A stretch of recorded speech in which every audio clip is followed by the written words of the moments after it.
called my Dharma. It's possible to go wild again, says the woman sitting next to me over breakfast this January morning at the monastery. There are neurons in our hearts and guts, she says, and we fail to heed them because we've filled our minds with language. I've just met this woman sitting here at this table by the ox herding pictures. She tells me she's a farmer and that she speaks to the earth. Getting messy is my Dharma, she says. The soil is alive and it wants us to listen. I live in the city where my fingers never touch the soil. I have to seek the wilderness inside, I say, among our cups and bowls and my children's many cars and trucks. Nothing stays in its place. I long for vast empty space, I say, or at least not to take our mess so personally, even when I trip on it. My Dharma is simple. I wake in the dark to write poems by hand, and the words rise up from inside me, unbidden. They want me to listen.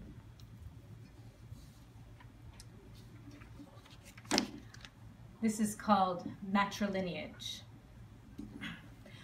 No one has ever been able to answer my questions about my great-grandmother, Anna Harasimovich, that village girl from Poland, and whatever discontentment drove her to Hamburg and the steamship America, which took her half a world away to a job as a nanny in Glastonbury, Connecticut. Her plan was to earn a lot of money and return home, but instead she cooked meals for the students at the American School for the Deaf, met and married my great-grandfather, raised 3 children, and grew older and older until she became the oldest person I ever knew. Every time we saw her, I was introduced again as her daughter's daughter's daughter, Gloria's daughter, incomprehensible daughter of the New World, of the Connecticut suburbs, of all honors classes, SAT prep, Ivy League aspirations, Gen X daughter of second-wave feminism, Cold War fears, MTV, daughter shutting herself up in her bedroom, drawing pictures, writing in her journal, writing poems, wildly impractical daughter with her own renegade dream to escape to the city and make of herself something different, something entirely herself. Great-granddaughter of whom Anna never could have dreamed. I kissed her thin cheek, and she gazed at me through thick glasses with watery eyes. By then, she spoke only Polish and hardly knew who I was.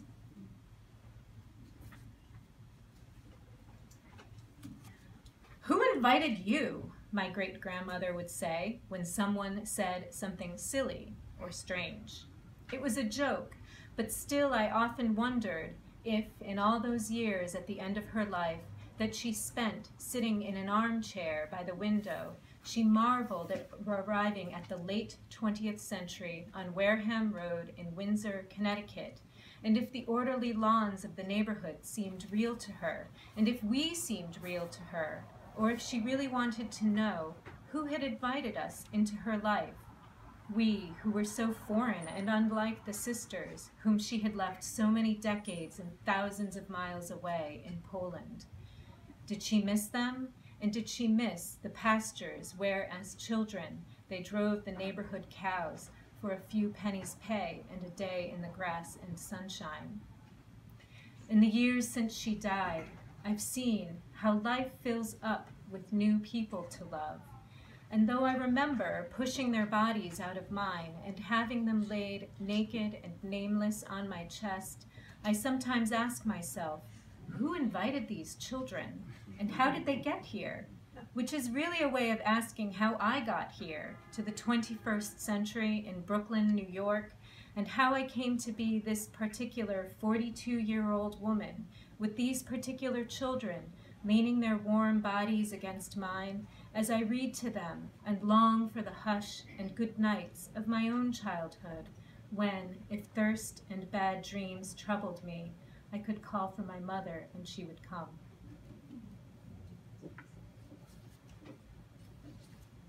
This is my last piece. I remember my mother in the vein of Joe Brainerd. I remember my first memory of my mother, or of anyone. She sat on the big green armchair, my brand new sister, a small swaddled package on her lap. In my first memory of my mother, I don't actually remember much about my mother. I remember my sister, so quiet, so soft. I kissed her and kissed her and kissed her. I remember crying when it came time for my grandmother to go home. I had been staying with her while my mother was at the hospital. I remember wailing, holding my arms up and reaching for another hug. Why couldn't all of us always be together?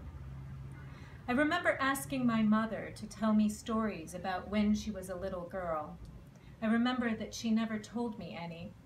She couldn't see her life that way, as one made of stories. I remember sitting on the mustard yellow couch and watching Another World with my mother and sister. I remember thinking that the show really was about another planet on a faraway galaxy. Someone's house once burned down on the show, and I remembered how frightened I was for years afterward that our house would burn down too. I remember deciding later that nothing so dramatic would ever happen to us because we were too ordinary. For some reason, I associate an image of my mother in her nightgown with this memory. I remember how much she disliked cooking, so much so that when we asked what was for dinner, she'd say, poison.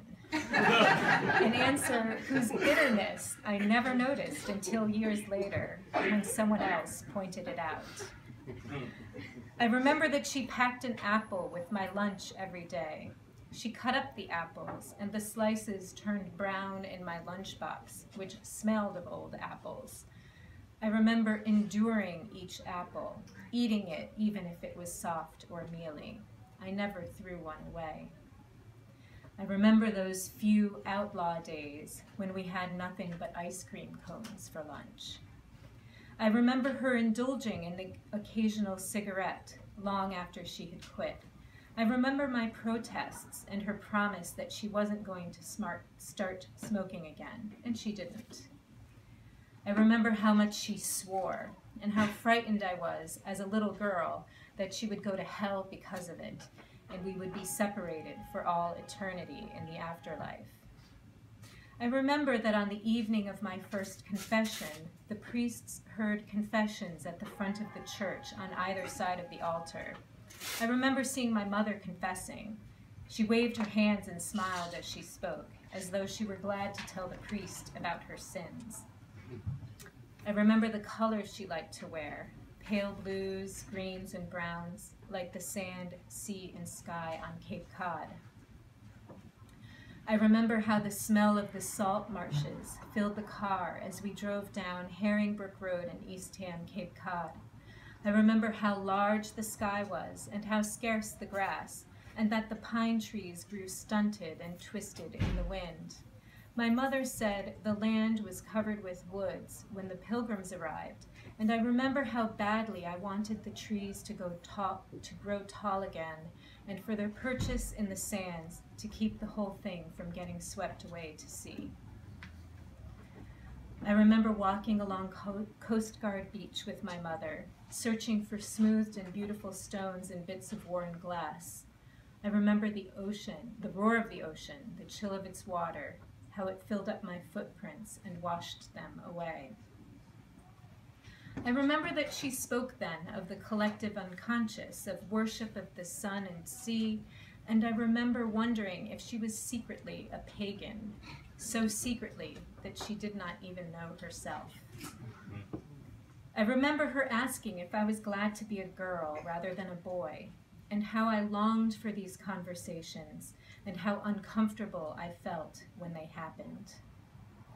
I remember reading novels she had recommended and my embarrassment when the characters in them had sex. I remember how she sucked her pinky finger while she read and how elegant it seemed to me. I remember how pleased I was as a little girl to be told how much I looked like her.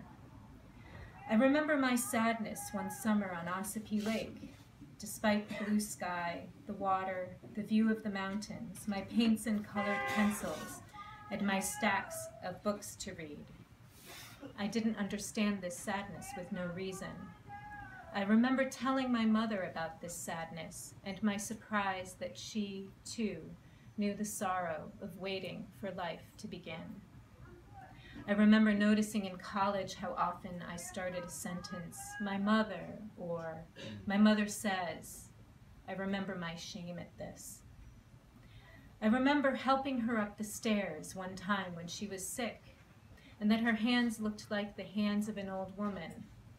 Not even like my grandmother's hands, but like my great-grandmother's hands, their thin, papery skin chapped red. She must have been 47 years old then. I remember lying in bed one summer night, just weeks after my graduation from college, unable to imagine life without her, and deciding that therefore she was not going to die. I remember a rainy morning, sitting at a cafe with my 1-year-old son while waiting to go to a doctor's appointment. I was eating a breakfast of egg salad, capers, and anchovies, and I realized that I actually like anchovies.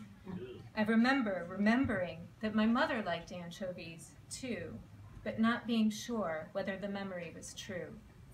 I texted my sisters, "Didn't Mom like anchovies?"